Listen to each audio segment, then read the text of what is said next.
بسم الله الرحمن الرحيم.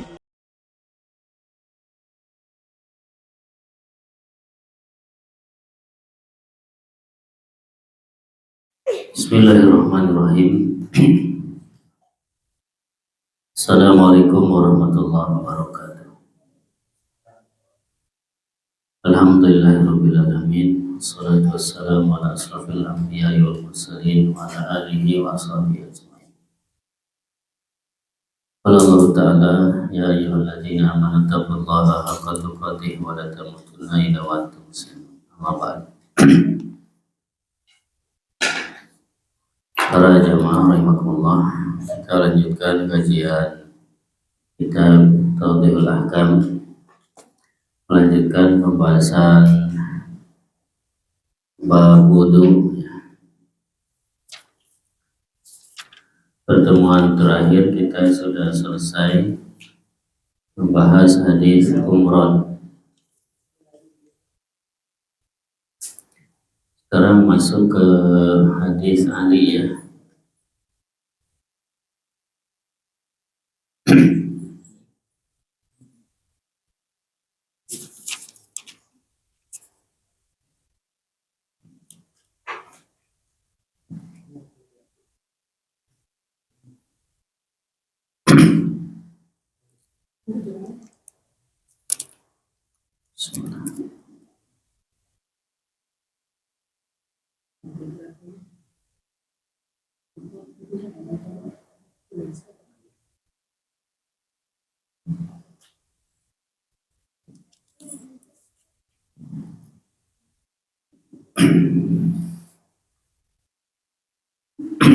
Baik. Dengan dibuka kitabnya hadis Ali bin Abi Thalib radhiyallahu anhu. Qala al-Malik rahimahullah,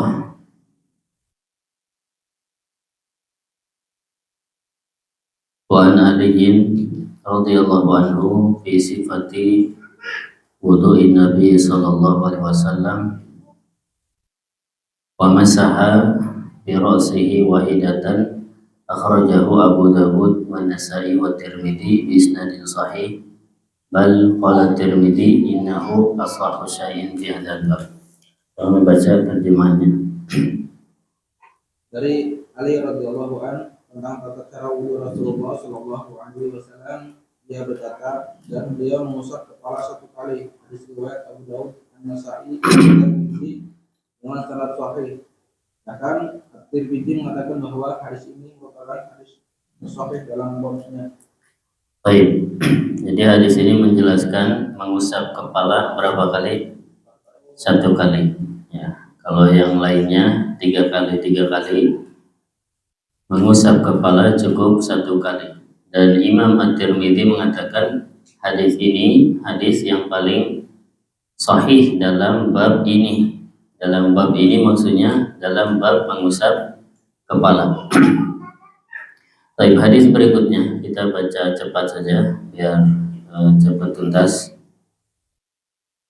Wa Abdullah bin Zaid bin Asim radhiyallahu anhuma fi sifatil wudu'i qala wa masaha Rasulullah sallallahu alaihi wasallam bi ra'sihi fa aqbala bi yadayhi wa adbara, muttafaqun alaihi. Wa fi lafdhin lahumā bada'a bi muqaddami ra'sihi hatta dhahaba bihima ila qafahu thumma raddahuma ila al-makani alladhi bada'a minhu. Artinya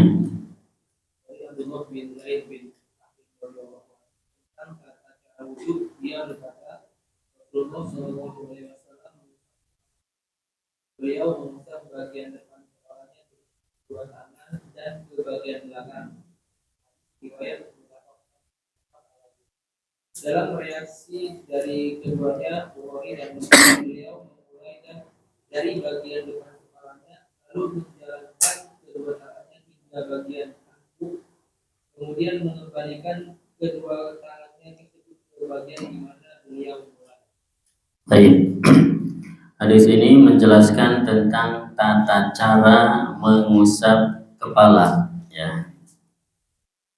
Rasulullah mengusap kepalanya mulai dari bagian depan, ya, fa'aqbala itu bagian depan, dengan kedua tangan, berarti tangan kanan kiri ditempelkan, ya, diusap dari depan dulu terus ke belakang, wa'adbar. Itu hadis yang muttafaqun alaih. Dalam lafaz yang lain, Nabi mulai dari bagian depan kepala, kemudian terus sampai ke kofa. Ya, kofa itu tadi terjemahnya tengkuk, ya, bagian bawah kepala atau bagian belakang dari leher, itu kofa. Ya, dari depan terus ke belakang, habis itu dikembalikan lagi ke depan, ya, ke tempat awal mula beliau mengusap kepala. Ini tata cara mengusap kepala. Jadi usapannya satu kali. Tata caranya tadi, mulai dari depan, ditarik ke belakang, dari belakang kembali ke depan. Baik, hadis berikutnya.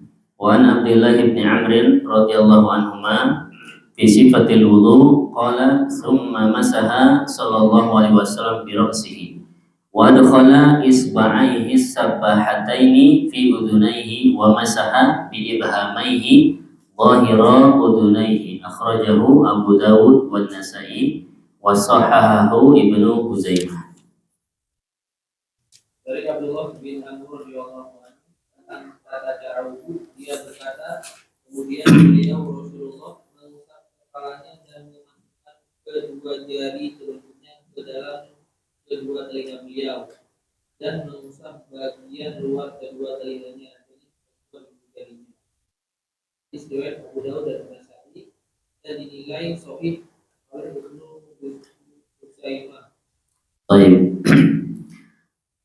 Jadi ketika mengusap kepala, telunjuk kita masuk ke telinga. Itu setelah mengusap tadi, ya, dari depan ke belakang, kembali lagi ke depan, habis itu memasukkan telunjuk yang kanan ke telinga kanan, yang kiri ke telinga kiri. Kemudian jempol, ya, ibu jari mengusap bagian luar telinga. Bagian luar artinya bagian punggungnya, belakangnya.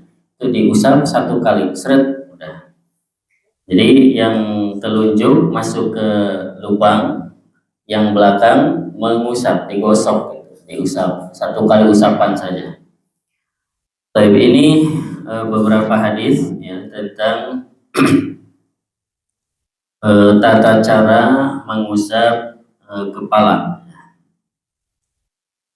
Kita baca fawaidnya. Faedah yang pertama, hadis Ali radhiyallahu anhu yadullu ala anna masar ra'si maratan wahidah. Faedah yang pertama, hadis Ali radhiyallahu anhu menunjukkan bahwa mengusap kepala itu satu kali saja. Ya, mengusap kepala satu kali saja. Wa annal masha la yukarrar kama yukarrar al-ghusl, dan mengusap kepala itu tidak diulang sebagaimana diulangnya basuhan, ya. Jadi mengusap itu beda dengan membasuh, ya. Mengusap itu cukup sekali, tidak perlu diulang, sedangkan membasuh atau mencuci itu diulang-ulang. Li'annal masha akhaffu minal ghusl, karena mengusap lebih ringan daripada mencuci. Jadi prinsip mengusap itu ringan, makanya tidak diulang. Sedangkan mencuci atau membasuh itu lebih berat, makanya dia diulang-ulang sampai 3 kali. Baik.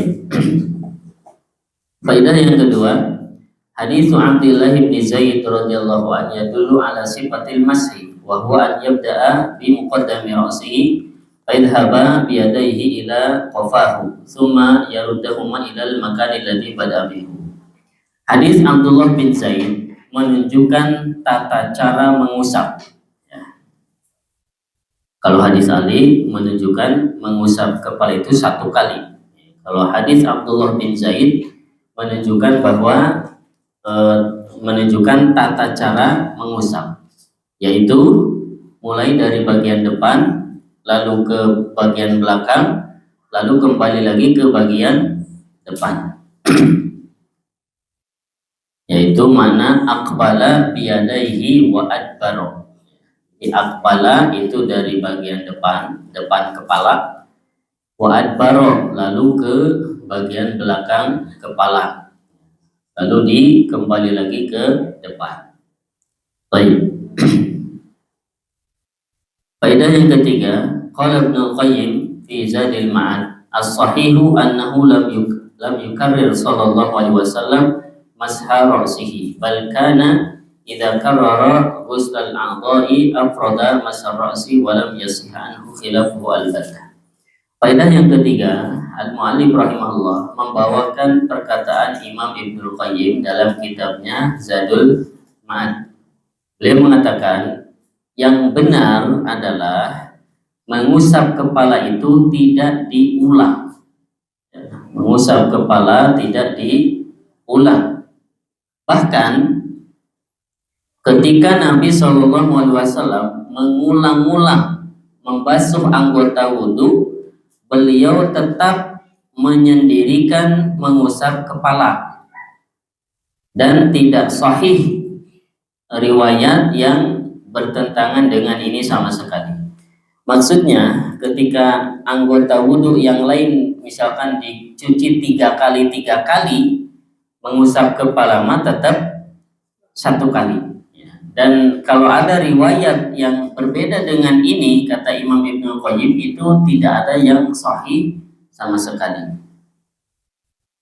Ya, jadi kalau misalkan anggota lain diusapnya 2 kali, kepala tetap sekali.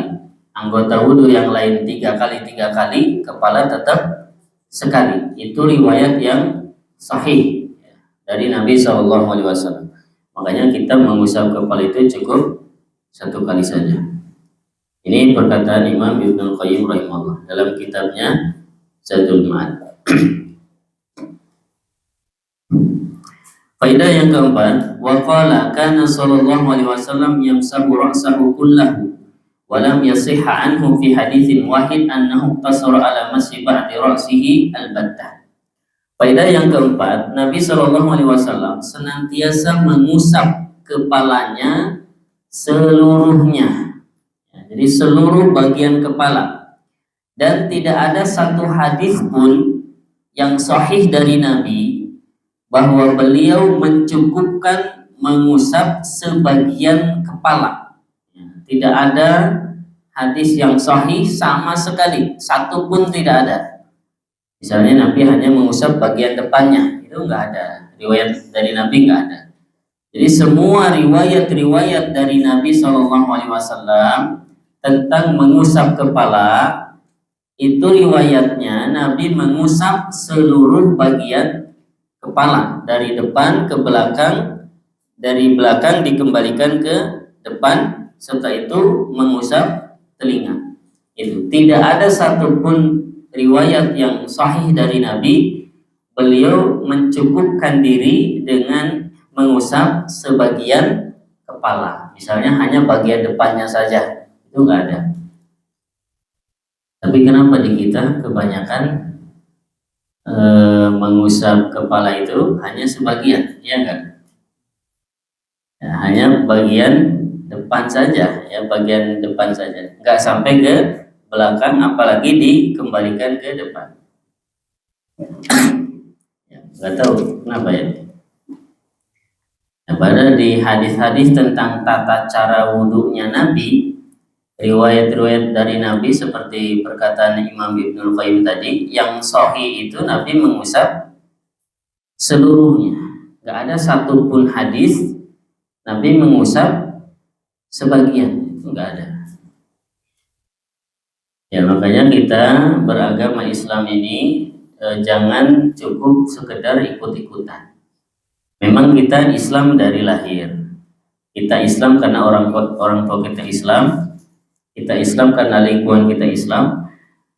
Tapi meskipun begitu tetap ya kita tuh harus belajar. Jangan kita wudhu karena lihat orang wudhu, kita sholat karena lihat orang sholat, tanpa membaca hadis-hadis Nabi tentang tata cara wudhu, tata cara sholat. Jangan seperti itu. Ya. melihat lingkungan boleh, tapi itu bukan rujukan utama. Ya. Jangan sampai ya dalam beragama kita memudahkan atau menyepelekan, padahal dalam urusan dunia saja kita gak berani sembarangan. Ya. Misalnya kita dalam perkara makanan, ya, kita nggak mau kalau sembarangan makan gitu kan. Kita pasti memastikan makanan yang kita makan itu bersih, sehat, itu dalam perkara makanan. Dalam perkara berobat misalnya, kita nggak mau sembarangan berobat. Ya. Misalkan berangkat ke rumah sakit yang mana aja terserah, nggak ada yang gitu. Pasti cari rumah sakit yang dia betul-betul kompeten. Ya, dokternya betul-betul ahli. Itu dalam perkara dunia. Tapi kenapa dalam perkara agama yang itu lebih penting lalu kita main-main gitu? Wudhu gimana wudhu? Ya, lihat orang aja wudhunya gitu, kita juga gitu. Ya, sholat gimana? Ya, lihat orang aja. Padahal ini urusannya urusan akhirat. Nah, jangan sampai begitu. Baik. Faedah yang kelima, qala al-ulama'u man la sya'ra lahu aw halaqa ra'sahu fala yustahabbu lahu ar-radd li'annahu la faidata fihi wa kadzalika la yustahabbu liman lahu sya'run katsirun madfurun wa yakunu kharaja makhrajal ghalib. Para ulama mengatakan yang tidak punya rambut atau yang dia mencukur habis rambutnya tidak dianjurkan mengembalikan ke depan karena tidak ada faedahnya. Ya, jadi yang dikembalikan ke depan itu yang ada rambutnya, karena mungkin kalau dari depan ke belakang itu mengusap bagian luar rambut, mengembalikan itu mengusap bagian dalam, itu mungkin faedahnya begitu. Maka yang tidak ada rambutnya, yang gundul, ya, dia cukup bagian dari depan ke belakang, tidak dianjurkan mengembalikan ke depan, itu ya.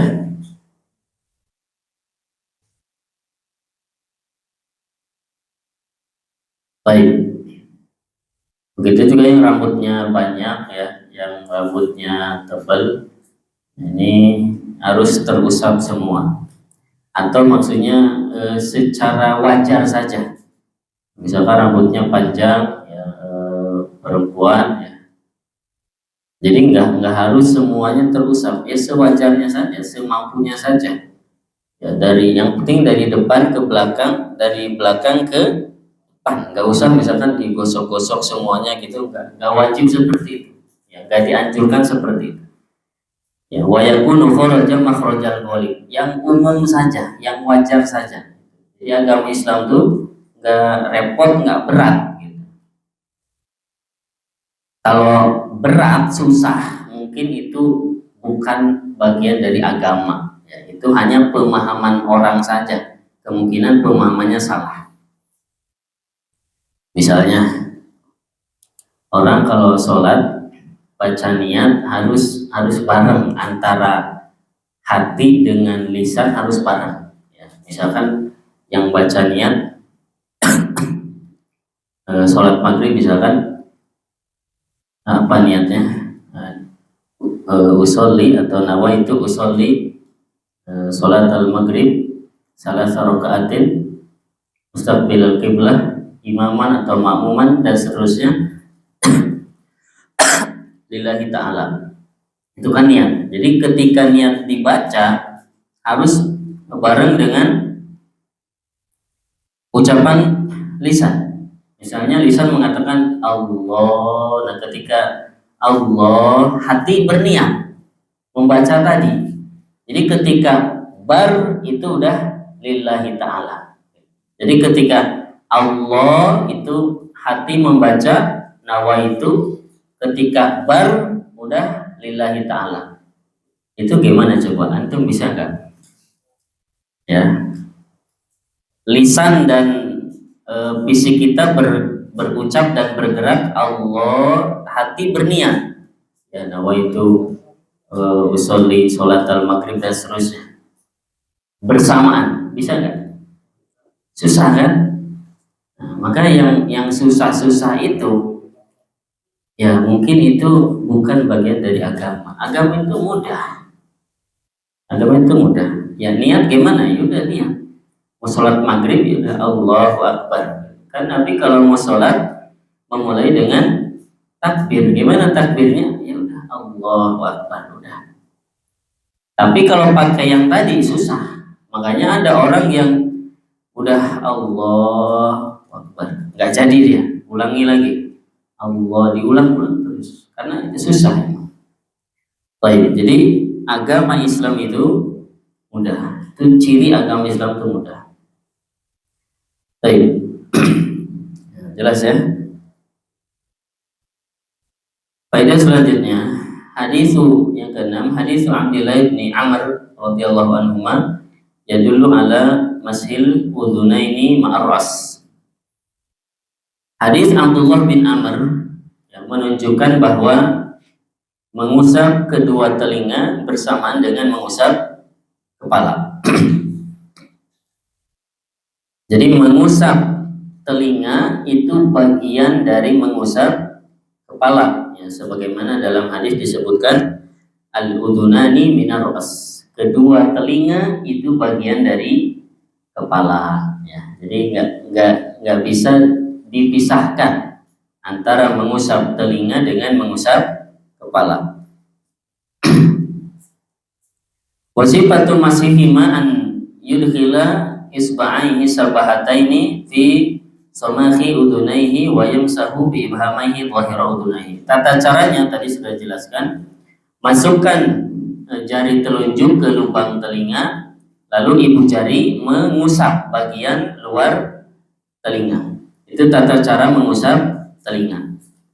Jadi bukan cuma diciprat-cipratin begitu di telinga ya. Enggak. Telunjuk masuk, ibu jari menggosok gitu. Bukan cuma di gini-gini doang. Baik. Faedah selanjutnya, anna mashal udhunaini mansusun alaihi fil ayatil karimah. Mengusap kedua telinga dinaskan dalam ayat Al-Quran. Dinaskan itu disebutkan secara lafaz. Nasnya ada, lafaznya ada. Mana ayat yang memerintahkan mengusap telinga? Yaitu firman Allah Ta'ala dalam surat Al-Maidah, wamsahu biru'usikum, dan usaplah kepala kalian. Mana telinga? Ya itu kepala. Ya kan dalam hadis tadi telinga itu bagian dari kepala. Jadi firman Allah Ta'ala usaplah kepala itu secara nas menunjukkan wajibnya mengusap telinga. Dzalika annal udhunaini dakhilatani fi musamma ra'si syar'an wa lughatan wa 'urfan. Itu karena kedua telinga masuk dalam penyebutan kepala baik secara syariat, kemudian secara bahasa dan secara urf. Ya. Dari sisi syariat jelas hadis tadi al-udhunani minar ras, kedua telinga bagian dari kepala. Dari sisi bahasa, sekarang kalau orang disebut ini kepala, itu mencakup telinga tidak? Mencakup, ya. Itu dari sisi bahasa. Dari sisi adat, urf juga sama. Ya. Jadi mengusap telinga itu disebutkan secara nas dalam Al-Quran. Baik, faedah berikutnya. Al-hikmatu fi takhsisil udunaini bil masi fahuwa likamali toharatihima min dhahirihima wa batinihima wa yustakhraj minhuma ad-dunub allati iktasabata taha kama takhrujud dunub min sairil a'dha. Hikmah Dikhususkan mengusap kedua telinga, ya, dikhususkan taksis, ya, pengkhususan mengusap telinga, hikmahnya adalah untuk kesempurnaan membersihkan keduanya dari luar dan dari dalam. Itu. Jadi dari dalam dengan telunjuk itu dimasukkan, dari bagian luar dengan ibu jari, ya. Jadi sempurna, ya, membersihkan kedua telinga dari luar dan dari dalam, ya. Dan keluar dari keduanya dosa-dosa yang dilakukan oleh keduanya. Iktasabataha, dosa-dosa yang dilakukan oleh kedua telinga itu keluar, sebagaimana keluar juga dosa-dosa dari seluruh anggota wudhu, ya. Karena dalam hadis Nabi menyebutkan kalau orang berwudhu, ya, ketika dia membasuh wajah, keluar dosa-dosa yang dilakukan oleh wajah. Termasuk juga ketika mengusap telinga, maka keluarlah dosa-dosa yang dilakukan oleh kedua telinga. Fa innal udunaini adata hasati sam'i fa yutahharani taharatan hissiyah bimasrihima bilma. Sebagaimana kedua telinga itu alat untuk indera pendengaran, maka dia dibersihkan sebagaimana membersihkan hissiyah, ya, indrawi, yaitu diusap dengan air. Dan toharoh maknawiyah, pensucian maknawi dari dosa. Jadi membersihkan hissiyah dengan air, ya, itu hissiyah. Membersihkan maknawiyah dengan berwudu, itu keluar dosa-dosa. Ya, dosa mendengarkan gibah itu kan dosa. Mendengarkan musik itu dosa. Nah, mudah-mudahan dengan berwudu hilang dosa-dosa tersebut. Faedah berikutnya dalam riwayat Imam Muslim dari Abdullah bin Zaid disebutkan di situ sabda Nabi SAW, wa masaha ra'sahu bima'in ghairi fadli yadayhi. Wa hadha huwal mahfud. Wa amma riwayatul Baihaqi anna Abdullah bin Zaid ra'a Nabiy sallallahu alaihi wasallam ya'khudhu li udunaihi ma'an ghairal ma'il ladzi akhadahu li ra'sihi fa hiya syaddah. Dalam riwayat Imam Muslim dari Abdullah bin Zaid, di situ disebutkan Nabi mengusap kepalanya dengan air yang bukan kelebihan dari tangannya, ya, ghairu fadli yadaihi. Ini riwayat yang lebih sahih. Adapun riwayat Imam Al-Baihaqi bahwasanya Abdullah bin Zaid melihat Nabi mengambil air untuk kedua telinganya berbeda dengan air yang diambil untuk kepalanya, itu riwayat yang syadzah. Syadzah itu riwayat yang bertentangan dengan yang sahih.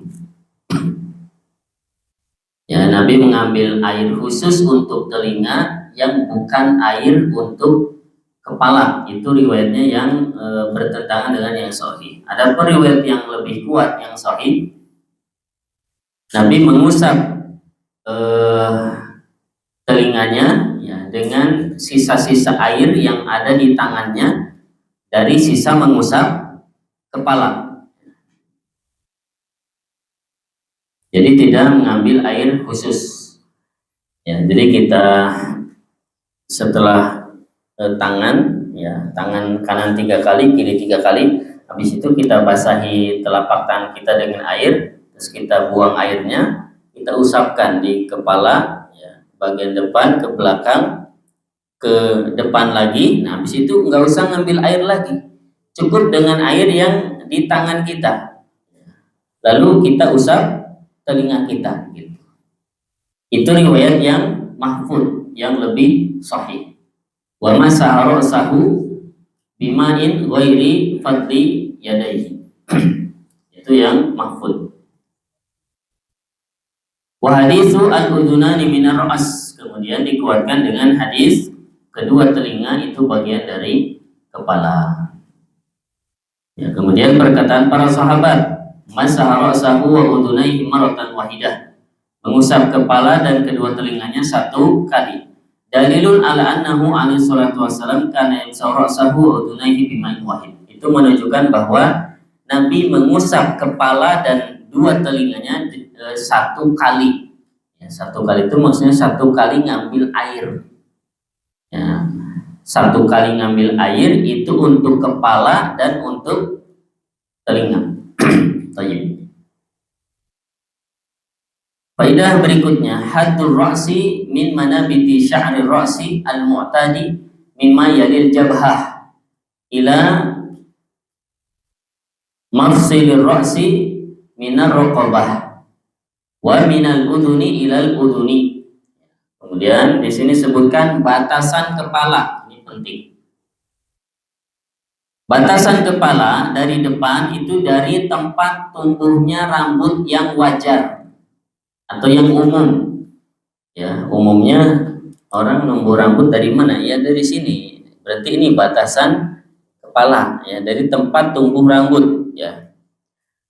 Sampai ke mana? Ya, sampai ke belakang. Ya, mimma yalil jabha ila mafsilir ra'si minar raqabah. Ya, sampai ke bagian leher bagian belakang, ya raqabah. Itu tempat tumbuh rambut di bagian belakang. Itu dari atas ke bawah atau dari depan ke belakang. Kemudian dari samping ke samping itu dari telinga sampai telinga. Itu batasan kepala. Wa minal uduni ilal udun, dari telinga ke telinga. Itu batasan dari samping ke samping. Wala yumsahu manazala min sya'ri ra'si asfala min dalika. Ya, tidak harus diusap yang lebih rendah dari rambut kepala, ya, yang lebih rendah dari rambut kepala. Jadi cukup diusap sampai tempat tumbuhnya rambut saja. Yang lebih rendah dari itu, ya itu bukan bagian dari kepala. Itu berarti apa tuh? Leher bagian belakang, ya. Apa namanya? Kalau unta tuh, kalau apa tadi? Ya itu ya. Jadi bagian leher belakang itu tidak wajib. Itu sudah keluar dari penyebutan kepala. Baik. Li'annahu qad tajawaza makana ra's, karena itu sudah melewati tempat yang disebut kepala. Baik.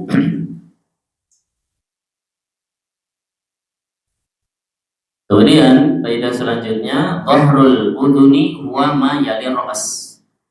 Bagian luar telinga itu adalah yang berikutnya dari kepala. Ya, maksudnya bagian belakang telinga yaitu, ya, yang nempel dengan kepala kita di bagian belakang itu yang disebut bagian luar telinga, itu yang diusap.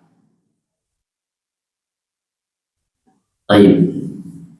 Ini tata cara mengusap kepala dan telinga.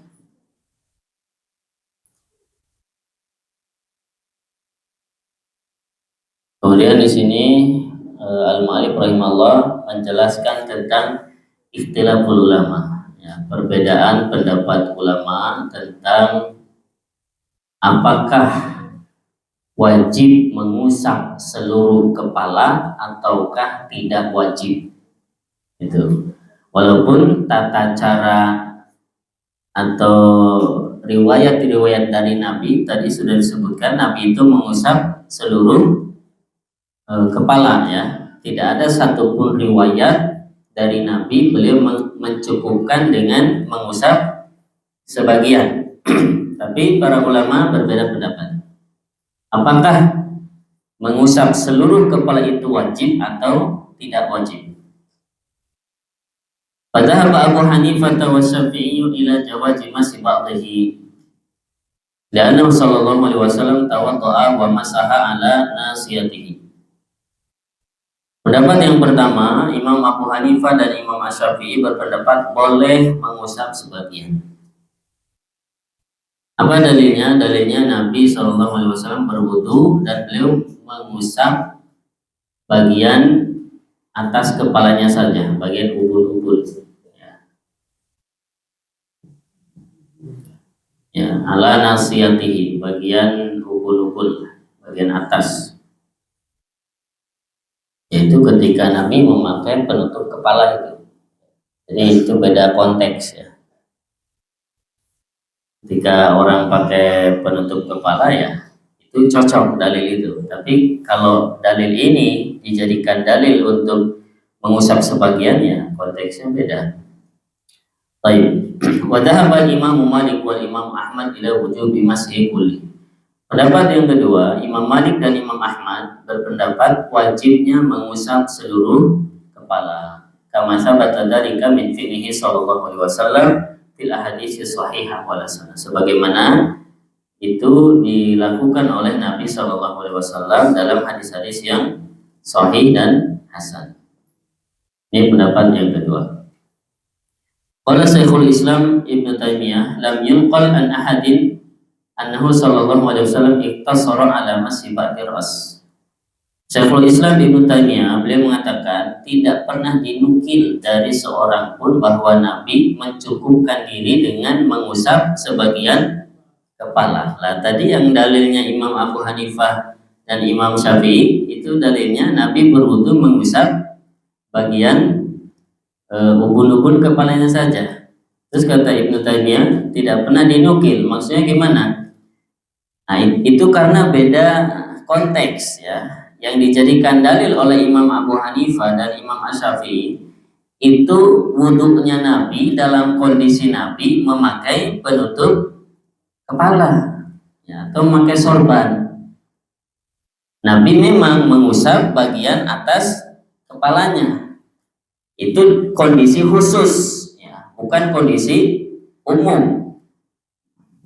Dan kita juga begitu, kalau misalkan kita pakai penutup kepala, kita boleh nggak mengusap bagian rambut atau bagian kepala kita, cukup usap bagian kepala sama, atau bagian sorbannya sama seperti mengusap khuf ya. Nanti di bab selanjutnya orang kalau kakinya pakai sepatu kulit misalnya, nggak harus dilepas, boleh cukup diusap dengan bagian atas sepatunya.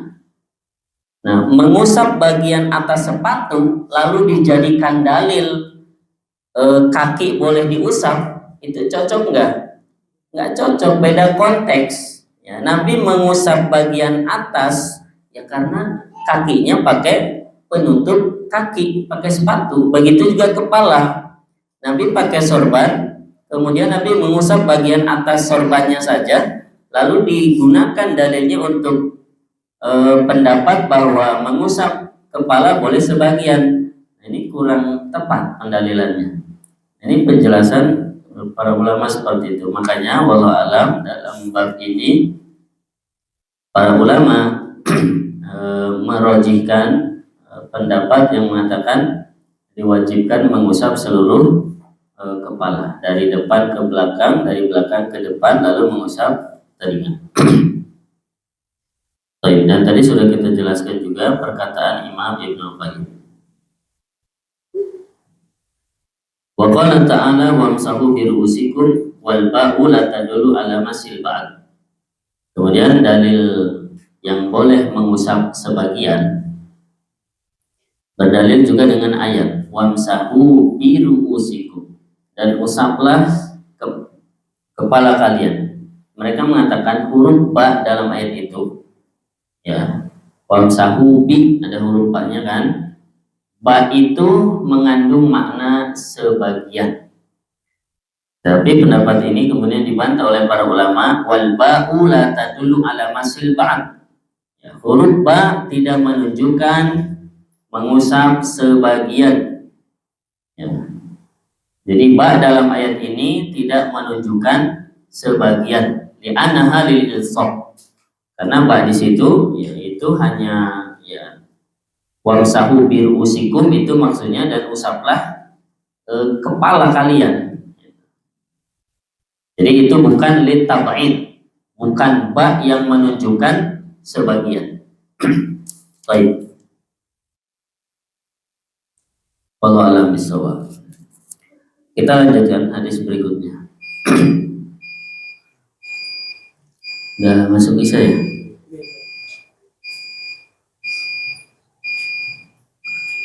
Dan kita break dulu ya. Nanti habis isya kita baca satu atau dua hadis lagi. Wallahu a'lam bishawab. Wassallallahu ala nabiyina Muhammad wa ala alihi wasallam. Wa akhiru da'wana alhamdulillahi rabbil alamin. Bismillahirrahmanirrahim.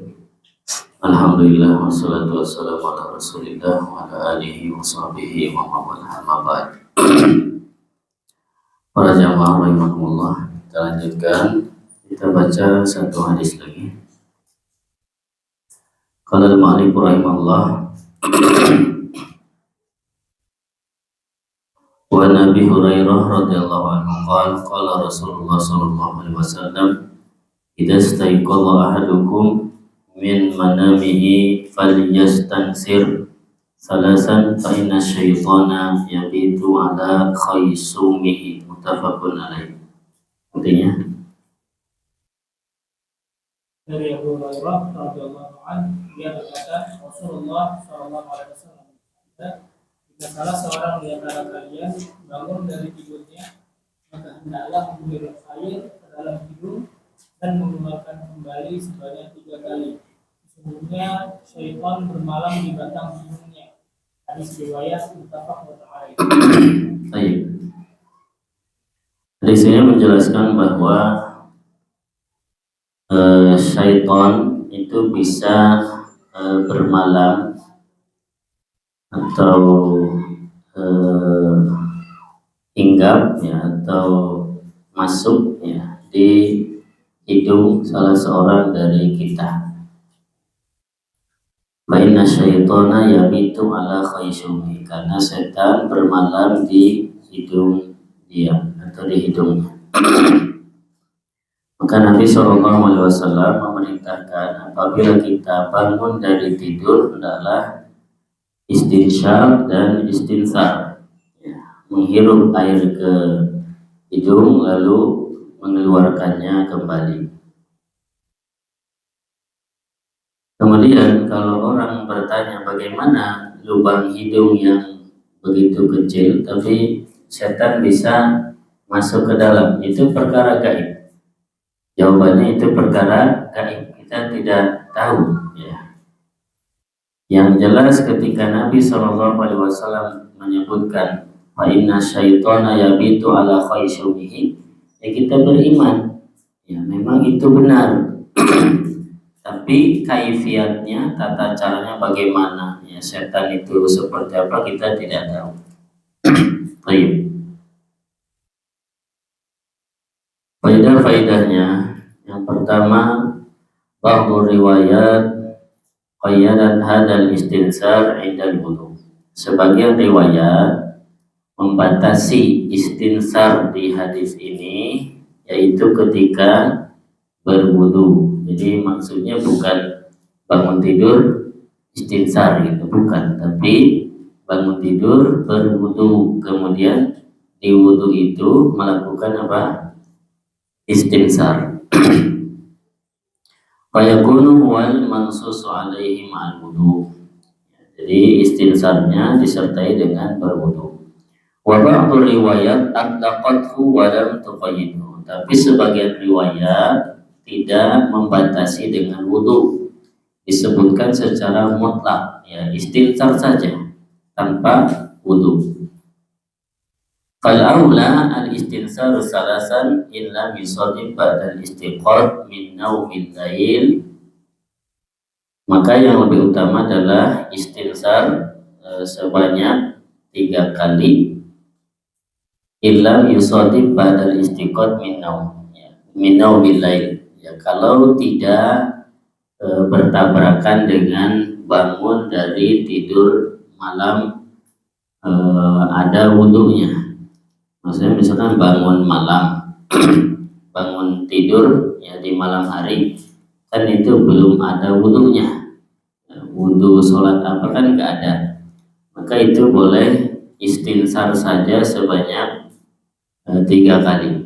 Wa inna fihi syabahan qawiyan bi ghusl yadaini ba'da istiqol. Karena itu menyerupai atau sejenis dengan mencuci tangan sebanyak 3 kali ketika bangun dari tidur. Ya, kita kan bangun tidur dianjurkan mencuci tangan 3 kali, ya tidur malam. Begitu bangun cuci tangan dulu, habis itu wudhu. Nah ini juga sama, istinsar. Kalau kita bangun malam, pas kebetulan nggak ada wudhu, ya. Misalnya bangun tidur jam 9 malam misalnya,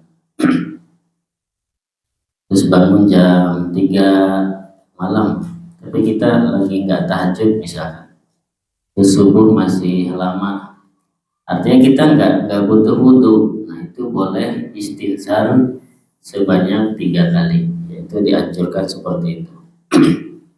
Tapi kalau bangunnya menjelang subuh ya sekalian aja wudhu.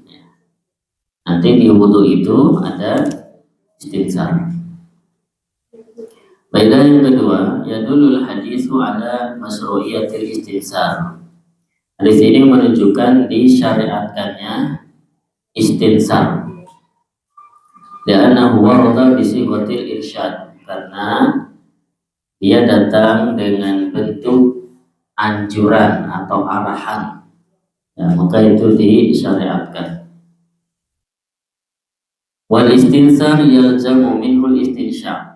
Dan istinsar itu sudah otomatis itu juga istinsyaq, karena nggak mungkin istinsar tanpa istinsyaq. Istinsar itu kan artinya mengeluarkan air dari hidung.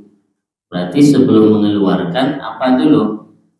Memasukkan dulu, namanya istinsyaq. Istinsyaq dulu baru istinsar. Jadi ketika Nabi memerintahkan istinsar, itu sudah otomatis berarti diperintahkan juga istinsyaq. Faedah yang ketiga, taqyiduhu binaumil lail.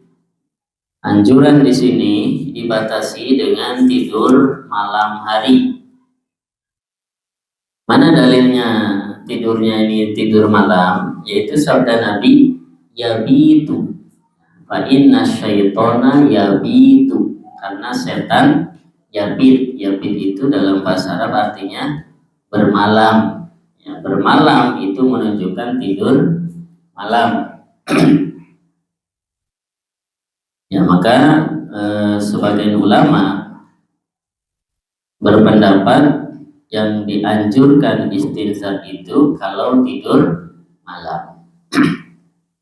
Sedangkan kalau tidur siang, misalkan orang tidur habis zuhur, bangun sebelum asar, itu kan tidur siang, maka tidak ada anjuran untuk istinsar, ya, karena dalam hadis ini dibatasi ya dengan sabda Nabi yabit. Yabit, ya.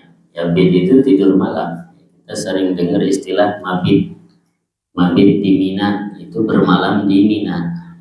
Mabit itu kan malam hari. Baik.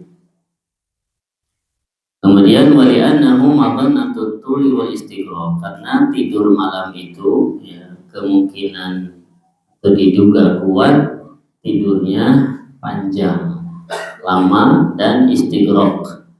Ya, tidurnya betul-betul tidur, berbeda dengan tidur siang. Faedah selanjutnya, pensyariatan istinsar ketika bangun tidur, tidur malam, itu alasannya karena syaitan bermalam di hidung salah seorang dari kita. Berkata Al-Qadiyat, yahtamilu an yakuna ala haqiqatihi. Al-Qadiyat beliau mengatakan sabda Nabi setan bermalam bisa jadi itu memang secara hakikat.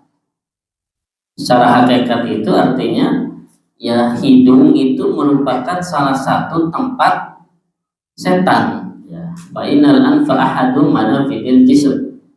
Ya, karena hidung itu salah satu jendela untuk masuk ke dalam tubuh. Ya. Jadi itu secara hakikat. Walaysa syai'un min manafidihi laisa alaihi walakun siwal anfi wal udunaini, dan tidak ada ya sesuatu pun ya tempat masuk ke dalam tubuh yang tidak ada tutupnya kecuali hidung dan kedua telinga. Itu hidung ya, dan kedua telinga. Wajah al-amru bil qabdi tasawuf min ajli dukhul syaitan. Kemudian ada perintah untuk menutup ketika menguap supaya setan tidak masuk. Karena mulut juga itu salah satu pintu atau jendela masuk ke dalam tubuh. Tapi kalau mulut itu bisa ditutup.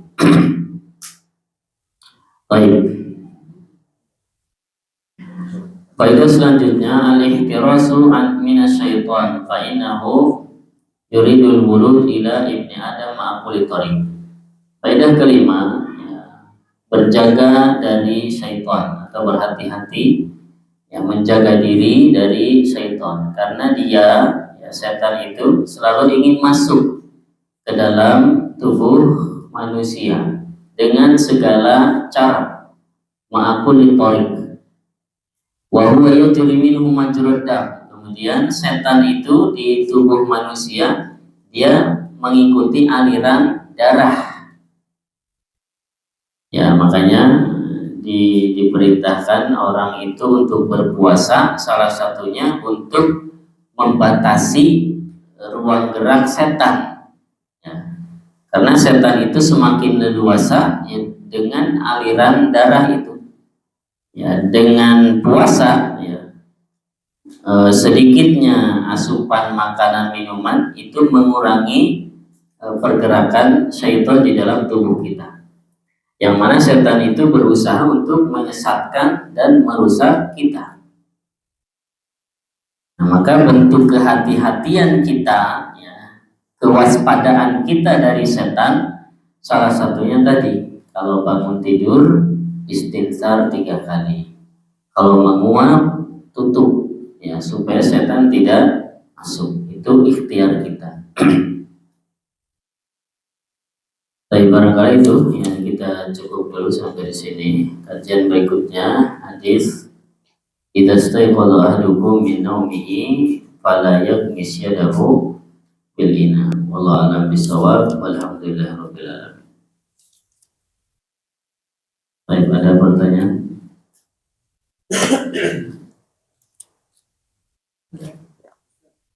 Ya.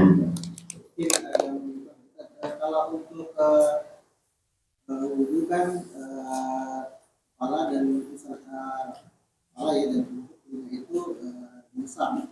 Ya. Kalau untuk mandi itu pertama bagian telinganya itu bagaimana? Mandi junub. Ya. Ya. Mandi junub itu ada 2 tata cara. Satu tata cara yang sekedar sah, satu lagi tata cara yang sempurna.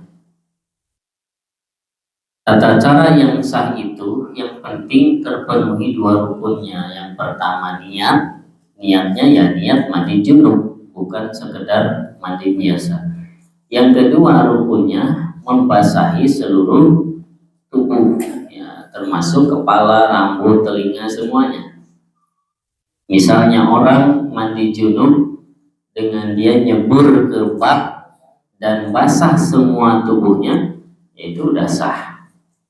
Tapi kalau mau yang sempurna ya maka dia lakukan seperti yang Nabi sebutkan ya, misalkan mencuci kemaluannya dulu ya, kemudian cuci tangan dulu, kemudian membasuh yang bagian kanan dulu, setelah itu yang kiri, dan seterusnya. Ya, seperti kita memandikan jenazah, itu hampir sama tata cara mandi seperti itu. Ya, membersihkan kotoran, bersihkan bagian kemaluan, kemudian cuci tangan, kemudian anggota-anggota wudhu, kemudian membasuh yang kanan, habis itu yang kiri, itu yang sempurna. Jadi ketika mandi junub ya kepala termasuk telinga ya itu wajib basah, tapi tidak harus seperti wudhu gitu, tidak harus begini di enggak harus, yang penting semuanya terbasuh ya. Wallahu a'lam. Ya.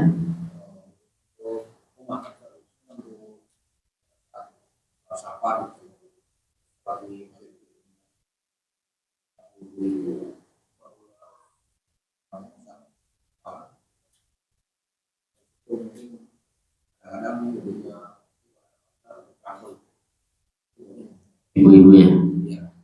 Ya. Ya, jadi perempuan itu bagian kepala itu aurat ya. Yang bukan aurat adalah wajah dan kedua telapak tangan. Maka ketika berada di tempat umum, boleh nggak dia membuka kerudungnya untuk berwudu? Boleh tidak? Ya nggak boleh, nggak boleh. Meskipun untuk berwudu nggak boleh. Kenapa? Ya namanya aurat itu wajib ditutup. Kalau ada tempat wudu yang tersembunyi dari pandangan laki-laki ya ambil itu. Tapi kalau tidak ada, dia misalkan tempat wudunya di tempat umum yang di situ campur baur ada laki-laki dan perempuan, dia nggak boleh buka kerudung. Ya, terus yang diusap apa? Ya bagian atas kerudungnya itu sudah cukup. Ya, syariat Islam itu mudah. Kalau dia pakai kerudung dan tidak memungkinkan dia untuk membuka, maka diusap bagian kepalanya saja, dibasahi tangannya, dia usap begini udah cukup. Begitu juga kaki ya. Kalau tidak memungkinkan untuk melepas kaos kakinya karena di situ ada laki-laki, tidak usah dilepas, cukup diusap bagian atas kaos kakinya, itu udah cukup dan wudunya sah insyaallah.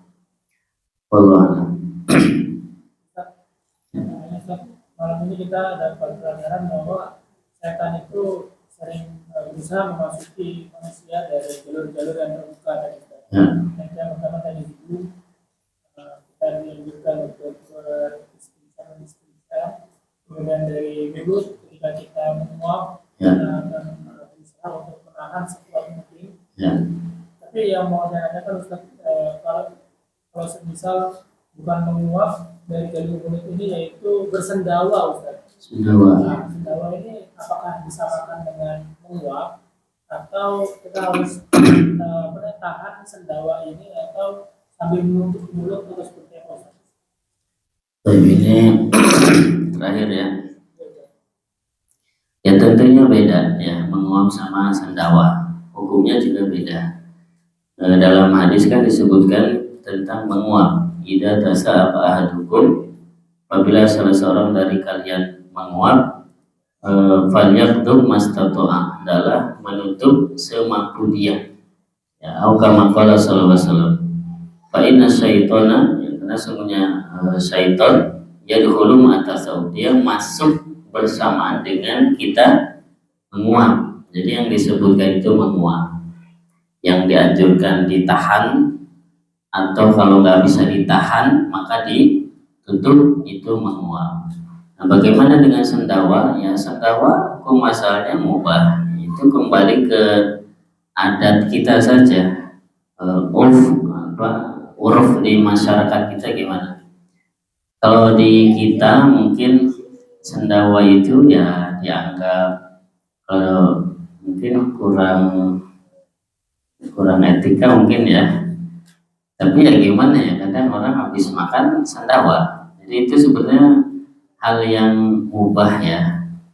Tinggal kalau di tempat orang banyak mungkin agak ditutup boleh, tapi itu bukan satu keharusan ya.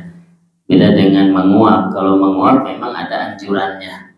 Kalau nggak ditutup khawatir setan masuk. Tapi kalau sendawa tidak ada. Itu bagian dari etika saja.